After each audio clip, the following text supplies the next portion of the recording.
Hi guys, it's Sarah with Grassroots Evolution, and I'm here today to bring you a monthly message for the sign of Sagittarius for April 2021. Keep in mind, my friends, it's a general message. Take what you feel resonates with you, disregard the rest, go about your day, and know that no matter what messages do come through today, it's still up to you, your active free will, the choices you make, and the steps you take in this world to get whatever fulfillment it is you'd like to see. To me, that's personal freedom, personal power. It lies at the tips of our fingers and at the soles of our feet. So my friends, use that power to do wisely. I also want to give a shout out to all my subscribers. You guys mean the world to me. I love you, love you, love you from the bottom of my heart. For all of you who are new to my channel as well, welcome. If you feel like this resonates and you'd like to see more of it, please hit subscribe, join the journey with me, let me encounter your energy more often. It would be wonderful to have you along this ride. And guys, if you do like it, if it does resonate, please help me out. Give it a thumbs up. Help circulate this message. I truly appreciate your support. I'm a little bit tongue-tied and I do apologize, guys. So before I get started, I just want to let you know time is fluid. So I'm calling in a message for April 2021, but this may pick up on something from the past, a past life, something that you're currently going through, or something that hasn't happened yet. So just keep an open heart and a discerning mind, my friends. And also, I'm going to take also a minute here just to call in spirit. So I'm going to ask any of your spirit guides who would be here for the highest good of the entire collective to join us. I'm going to ask Archangel Michael, Archangel Gabriel, and my team of light to join us to guide, guard, bless, and protect myself, this reading, and any of you guys who would ask for it, to use me as the clearest channel possible with the most far-reaching of messages, but for the highest good of all watching. I do also want to say I apologize if you hear my birds. They're currently on a perch on this wall up here. They're not that noisy right now, but I found yesterday when I was trying to record, they were so squawky. So I just want to apologize in advance if you guys hear loud bird noises, okay? So let's get started here. And I'm going to start out today first off with a Work Your Light Oracle. So some spiritual advice Spirit would like us to know for this month. So for Sagittarius April, please, April 2021. And you have the crumbling. And it talks about what are you clinging to. And this is, I would say, I liken this to the Tower. However, in the tarot, if you look at this, on the outside, it's dark, it's dingy, it's old.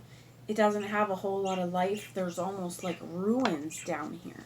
But as these gates start to open, there's flourishing life in there. There's wildlife, flowers, streams.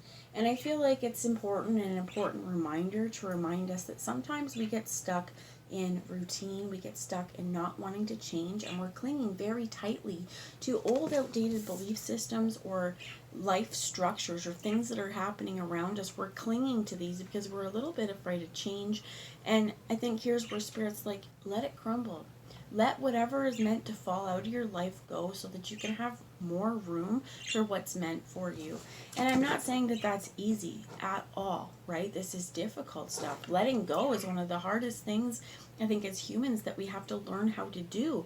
And it takes years and years and years. And even when we think we've mastered the art of letting go, something is still going to hold tightly. So if while I was talking about that, there was something that you intuitively or innately knew, that's what she's talking about. Trust that internal niggle. Trust that internal feeling and ask yourself, okay, so do I know it's crumbling?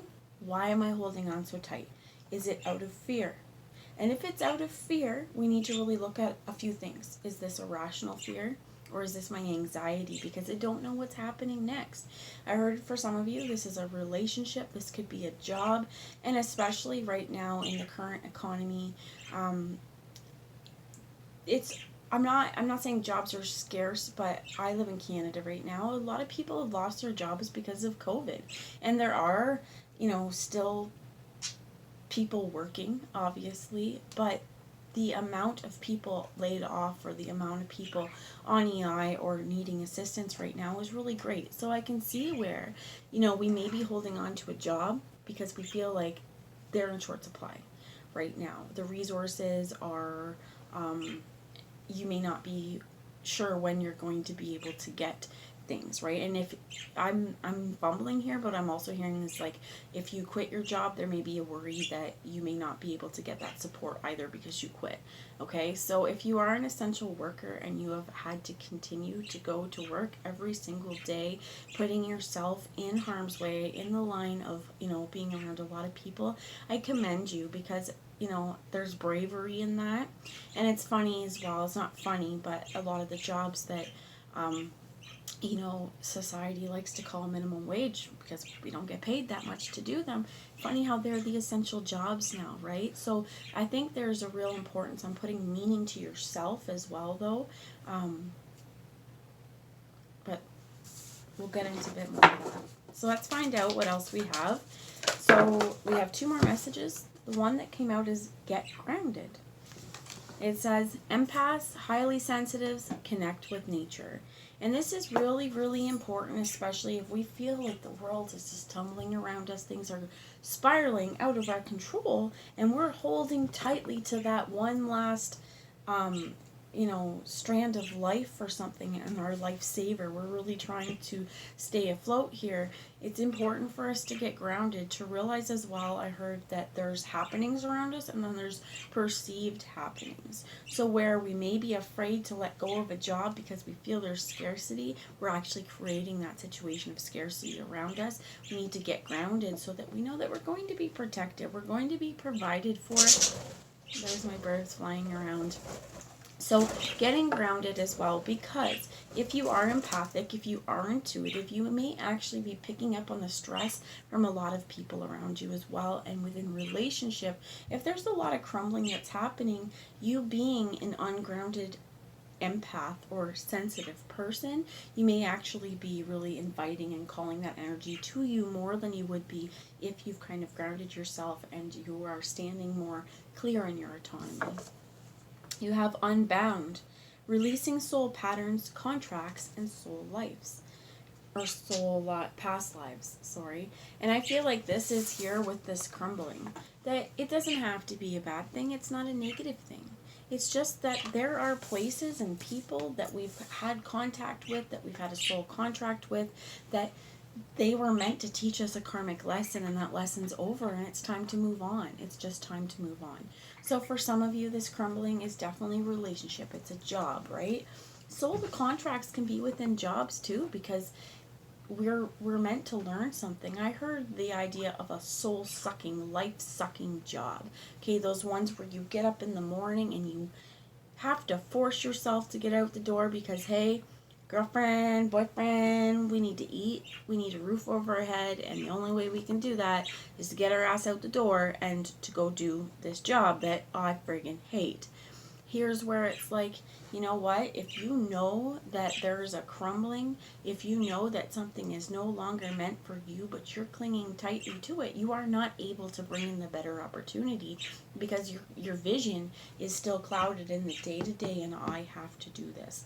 So for some of you, I heard, like, go to school, get some retraining as well.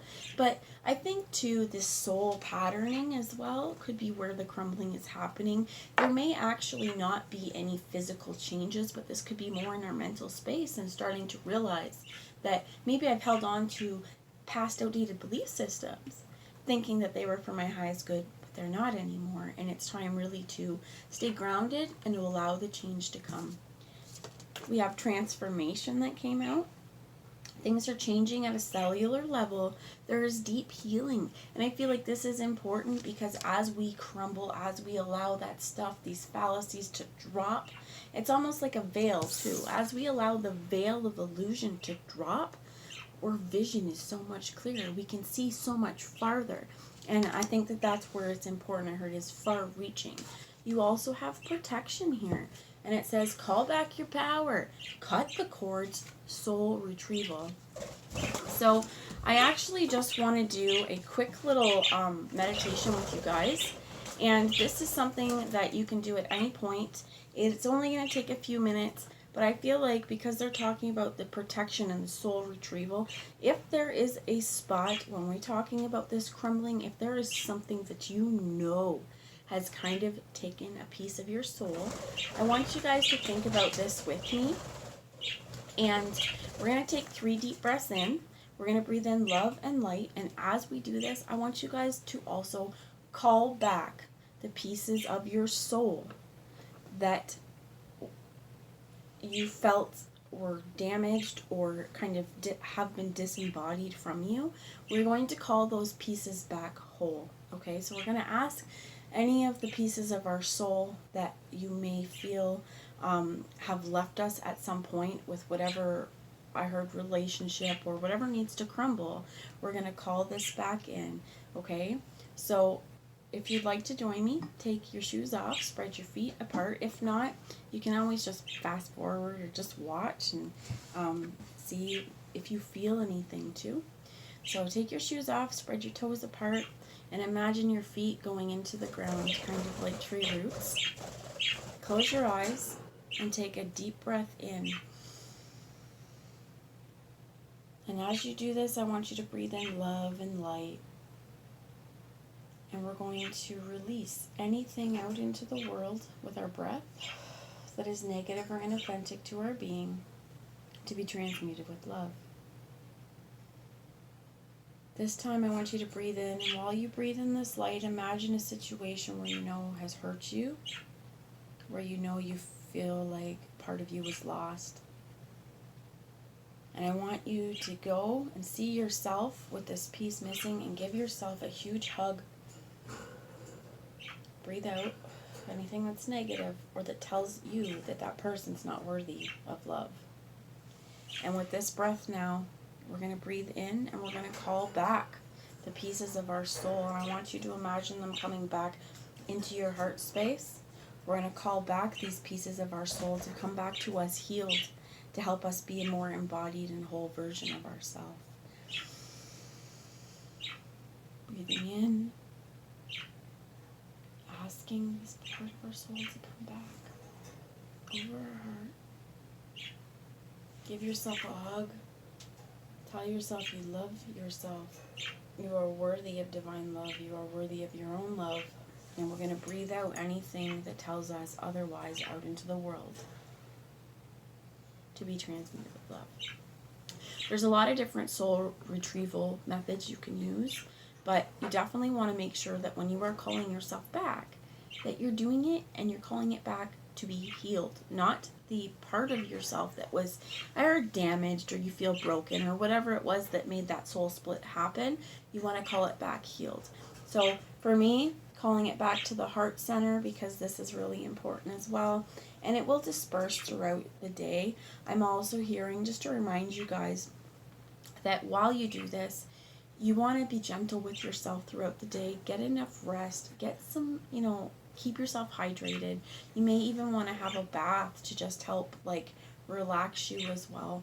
But whatever crumbling is happening, if there was a place where you felt like something happened, a soul split or anything like that, really allow yourself to take charge in your transformation here by actively calling yourself back, and know that you are protected.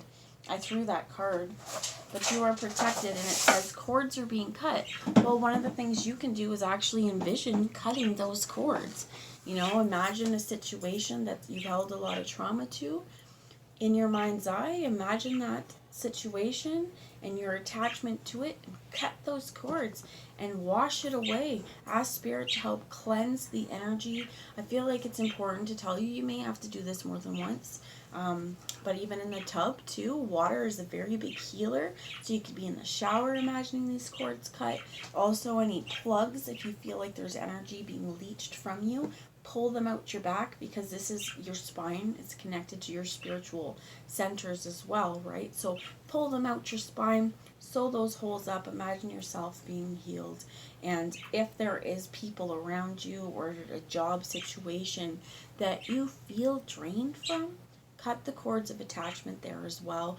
Visualize healing happening. There's so much power in your intention. So very important to call back your power and to call back yourself, because as we're I heard disenfranchised, disempowered. as we are not whole, as we're disembodied from parts of our soul, we're not standing in our full power. So calling ourselves back, standing in our power, standing in love and light, as well as acknowledging that we have, I heard, every right to be here, every right to practice in the way that we need to do as well. And they want me to show you the bottom here, which is the Pleiades. It talks about a double mission, channeling and uplifting humanity. Starseeds as well have a double mission, and I feel like it's important because if you have a sense of belonging to the Pleiades, you are a starseed. So for some of you, I heard you may even just want to research more into the Pleiades. You may want to get outside and even just try and see the Pleiadian constellation. There may be just downloads and information from that. It's taking my throat. So I have the Wildwood Tarot. I'm going to pull now for some advice. But I think it's important to remember with the Pleiades about the doubling mission that you are here to the channeling. I think a lot of you guys may even be very spiritual. Okay, you may be picking up on channeling. I think that it's important that you're doing intentionally though. So if you find yourself channeling and you're not trying to, you may actually be, I heard, like it's taking a lot of energy to do this. So if you are new to channeling, if you are trying to kind of like flex those spiritual muscles and you're trying to connect with, your star system, you're trying to get messages that are for the highest good, even, you want to be grounded, because this is going to be something that could exhaust you. Okay, they're showing me the bottom here that's important to show you is the initiation, rite of passage, crossing the threshold. Doing this with intention, crossing that threshold so that we are coming back whole and releasing the stuff that has been in our energy field that has actually disembodied us from ourselves. Okay, I heard also that maybe telling you you're not good enough. So a whole bunch of cards came out. I'm going to take the bottom of the deck as well. The bottom of the deck is the Swan, the Queen of Swords, Queen of Arrows here. This could represent a Gemini, Libra, and Aquarius. So we'll get into that. I want to read the cards and then I'll tell you what I'm getting from them. So first we have here the Page of Bows, which is the Stout. This could be you guys, Sagittarius. This is a fire sign, a Leo, Aries, or Sag. It could be somebody that is sort of younger, somebody that's not quite as immature, or this could be those first steps into the unknown and that driving passion that everything's still innocent and everything still feels pretty new. So there's a few I want to go with here. We have the Six of Bows, Abundance, another fire sign, about bringing balance and sitting around the heart's fire. If you look as well, there is plenty of food in this storehouse. There's not a feeling of lack. I heard ambition as well. No lack in ambition. So for whatever this is, with this, it could be an air sign, but it could also be that this is really calling you to see things straightly and see things straight and see things clearly, to keep your head above the water. These swans are able to dive down deep to be able to get some of the plant life and the fish from the bottom where they swim. I also feel it's important to acknowledge, though, that they're protected. If you've ever watched swans when they're mating, one of them will be dug down deep into the water eating, and the other one's usually watching, especially if there's babies or they have a nest. They're protecting their partner. Swans also mate for life here, so I think it's really important that while this may seem like it's not really a lovey-dovey, heart-centered card, because it is in our mental space, they're floating on water. These guys have to balance out these emotions with their headspace, being able to float so that they're not sinking down. And I think that that's really something to remember to hold on to as well, that this current seems to be swimming pretty fast as well, and that swan needs to make sure that they're not being carried off with the current, that they're standing in their own, or swimming in their own space, okay? That they're still able to get the nutrients that they need to get and stay near their nest and not be swept away. And I think that that's really important throughout this, is that this is a lot of passion here, regardless if this is a new job, because it certainly could be with this. or whether this is like something that you're finally putting your creative power into, or you could have been doing it for a really long time, but this is just starting to, you may feel really new at it too, okay? But I feel like it's really important just to keep a clear head throughout it all, and to know as well that it's okay to have emotions. It's okay that sometimes they may cloud your vision. Sometimes they may be really difficult for you to stay grounded. I heard it's also to stay in one place. And this is also to remind you that not only are you not stuck in one place, but it's asking us to be fluid with our thoughts, asking us to be fluid and not so rigid in our belief systems as well, to me anyway. Because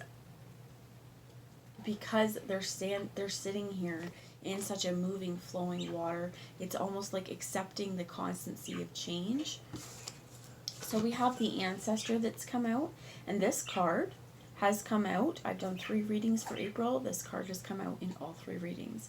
I think that this is a pretty important time, and I'm going to actually do a little bit of the reading from the book on that card, just because it has come out so many times, and this talks about crossing the threshold, which one of these does too. Yeah, the initiation.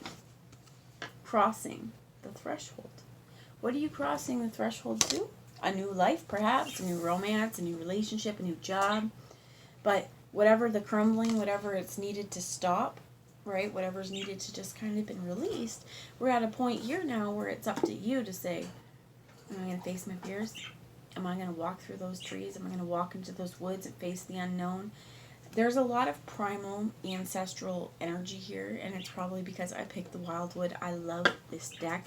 And, you know, this is also a divine feminine energy. So this is creating with the divine feminine energy as well, but acknowledging that you need to take a walk through these trees. You need to step through that threshold. She's holding on to the drum, which also to me speaks of the constancy and continuation of motion. The reverberation of sound is really important, as well as remembering that whatever steps you take now, these vibrations are setting in, and they're setting a tone, is what I heard, for your next steps forward, and they're causing rippling effects into your world. So to know that for every action we have, there's a consequence, right? But this doesn't have to be a negative thing. This is actually very positive, that we can control our own doings in some way, that if I want something to happen, here's the action I need to take forward to put that into motion, which I think is also why this Queen of Swords is here going, keep your mind clear. There's a lot of things you want to do, a lot you want to accomplish, a lot of passion here. So let's steer clear of, I heard unclear thinking or being emotionally clouded. Balance has come out as well. This could be a Sagittarius, but this as well is really wonderful to me. It reminds me of Kundalini. It reminds me of the 2 snakes going up the spine as well, that we really need to maintain balance in our life, that if we burn too brightly at one end, right, we're not going to have all the energy for maybe the other stuff in our world that we want to do.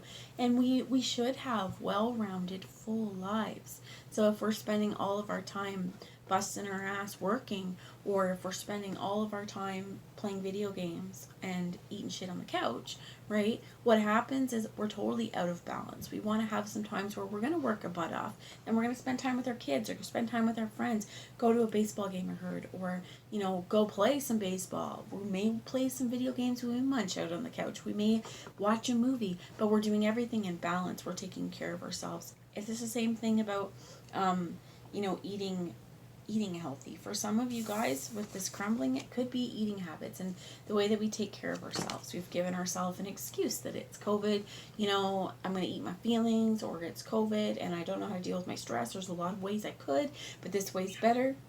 This I heard is time for no excuses, right?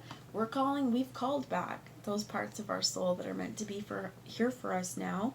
We really want to stay in balance so that we're not creating a situation where we're enduring trauma, okay?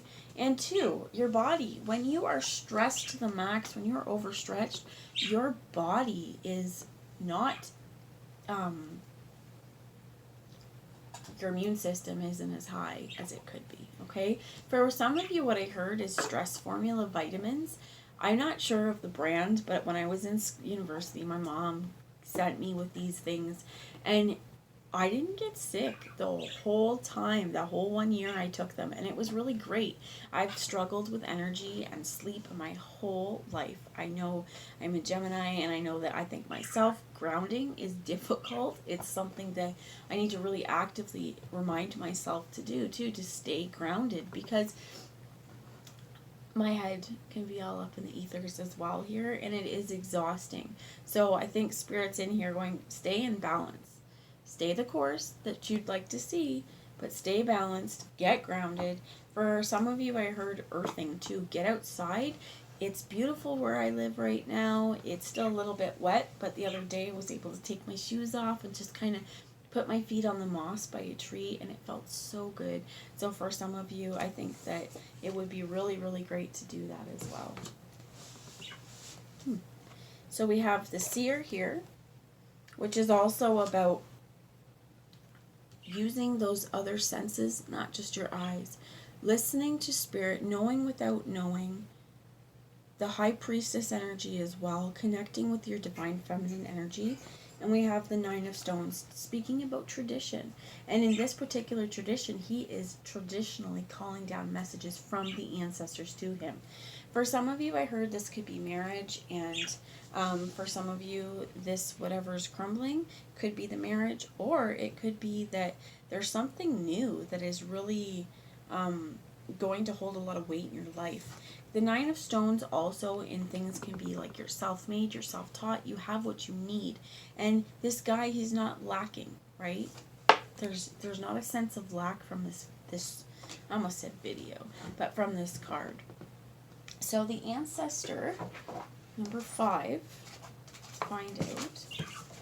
Definitely about change as well, right, with the number 5, but being the Ancestor, let's find this.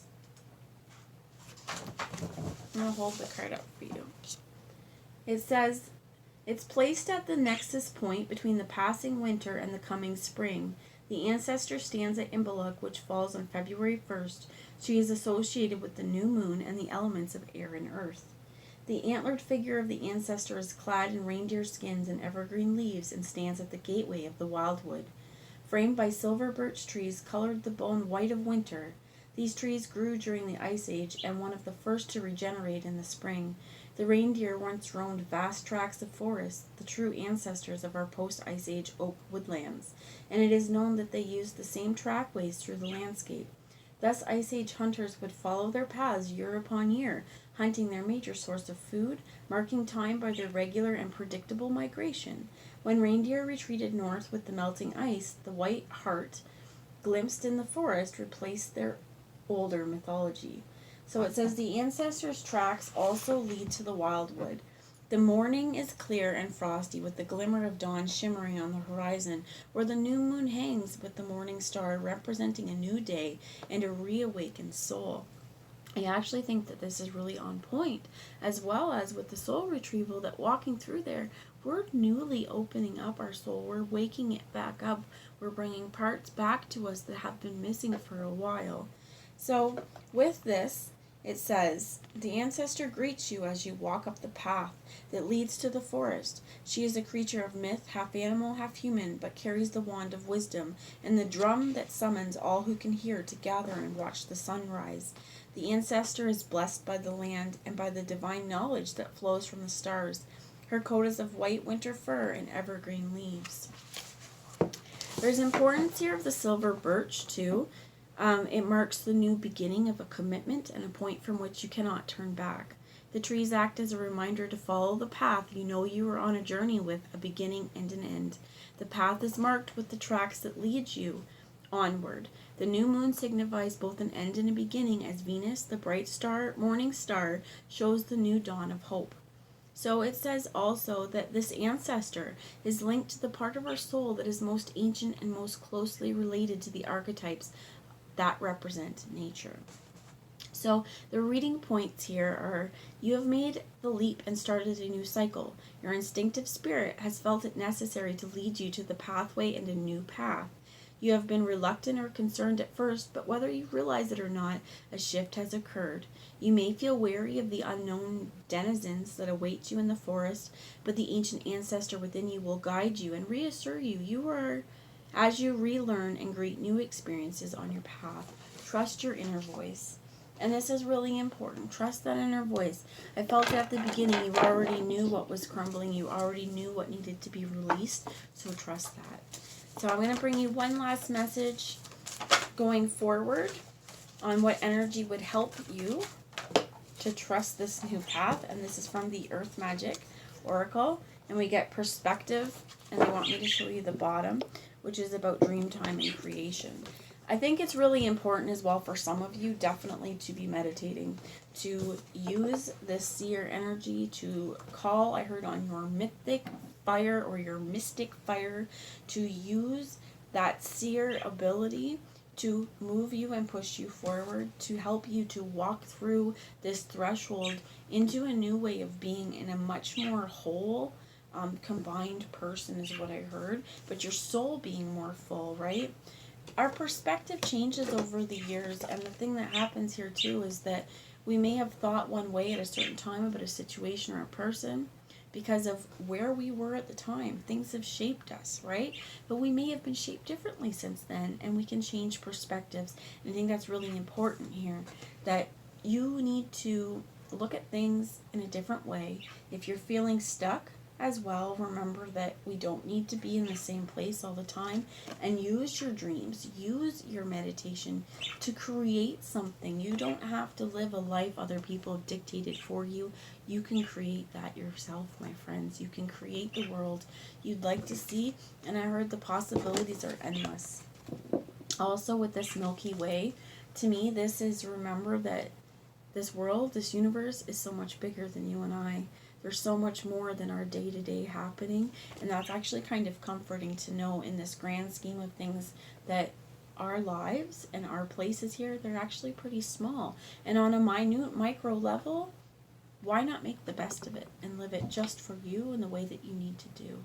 So follow your hopes, follow your dreams, and trust your path on where you need to go. That's the message I have. I hope it resonated. If you guys like to let me know in the comments, I'd love to hear from you. If not, totally okay, and I will talk to you soon. Bye, guys.